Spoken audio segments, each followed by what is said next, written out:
Okay, let's do a really, really, really easy one. Okay? Simple, not easy. Can I borrow your phone? Can I borrow somebody's phone? Oh, look. What if I were to hold my phone while I'm giving this talk? It's not beeping, it's not buzzing, it's not flashing, and I'm not chunking it. I'm simply holding it. Do you feel like you're the most important thing to me right now? No, you do not. And that's the point. There is a subconscious reaction to the device. It literally makes people feel that they are not important simply by having it out. So what happens is we walk down hallways, phone in hand, because we're addicted, can't possibly leave it behind, right? I mean, if you need to go to the bathroom and you hold it in to find your phone to take with you, you're an addict, my friend. That's screwed up.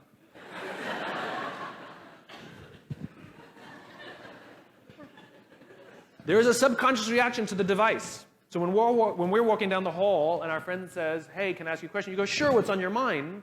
It actually makes them feel that they don't matter. So go like this. Sure, what's on your mind? And if you don't have a pocket, find a shelf and say, sure, what's on your mind?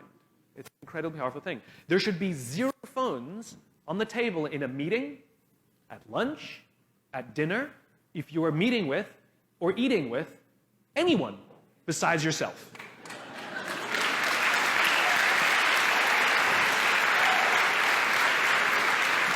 Because when you put the phone on the table, you basically say to everyone else on the table, you're not the most important thing to me right now, and they can feel it.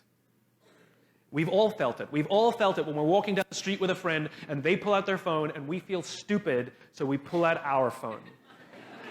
Go watch people. I watch people in restaurants. Thank you. I watch people in restaurants and I see 2 people on the phone the whole time. 20 minutes they'll be on the phone talking to people who aren't there. Or they're on I'm watching. They're on Instagram. Checking Instagram when they're at dinner with someone and then they complain that they're lonely. Right?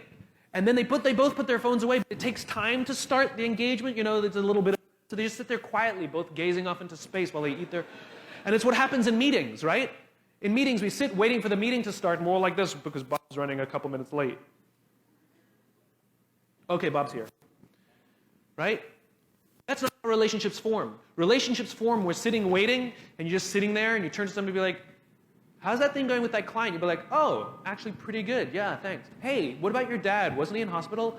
Oh my God, yeah, thanks. No, everything's all right. Thanks for that. That's where relationships form. It's all the little stuff that by themselves mean nothing, but in combination build a relationship. It's kind of like brushing your teeth, right? Intensity versus consistency, right? Like if you go to the gym for 9 hours, you will not get into shape. But if you work out every day for 20 minutes, you will get into shape. The problem is I don't know when. Simon, how long does it take to make a friend? I don't know. How long does it take to fall in love? No clue.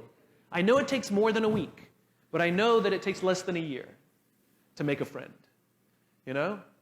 But the problem is I don't exactly know when. It's the little stuff that adds up that makes those things happen, like brushing your teeth. If you only go to the dentist twice a year, all your teeth will fall out, right? Because the intensity is not enough. But we like intense things because it's easy to measure. I know exactly the day I'm going to the dentist, I know I'll be there for about an hour, and I know my teeth feel good and look good when I walk out. That's why when we teach leadership, we have a 2-day offsite, we bring in a bunch of speakers, everybody's like, that was amazing, I'm a leader now. Unfortunately, that's not how it works. Intensity cannot replace consistency. Brushing your teeth for 2 minutes, once in the morning and once in the evening, by itself does nothing. Absolute. How many times do I have to brush my teeth twice a day to keep my teeth healthy? I don't know. I don't know. But you just got to do it. And the same thing is about relationships. Every single meeting you sit in, if there's no phones on the table at all, I'm not sure exactly when, but I can promise you the team will start to come together. I can promise you you'll start to trust each other more and like each other more. I promise you. I promise you that if you leave your phone at home when you go out for dinner with your friends, because who are you calling? And if you need an Uber, You only need one person to bring a phone, or leave it in your bag turned off for the entire time until you need the Uber. And if you do have to take a picture of your food, by all means take the picture. You don't have to post it now. You can post it later. And don't play that stupid game where you're like, hey, let's go to a movie. Absolutely, I'll pull out my phone and look at movie times, and you see you have 3 texts, and you can't help yourself, but you gotta just check. Are you checking movie times? Yeah. It's playing. Playing at 8 o'clock.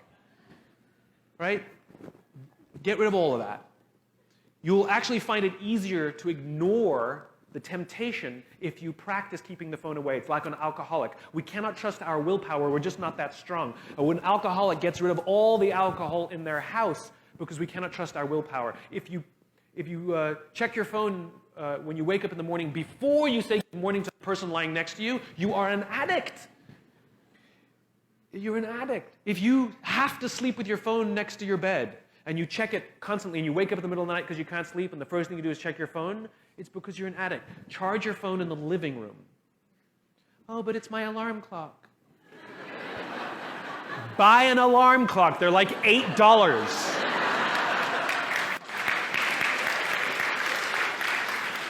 You will sleep better, you will wake up happier, and you are practicing the consistency of taking care of each other, making them feel heard and special, and making friends. And by the way, you know what happens to you when you do that?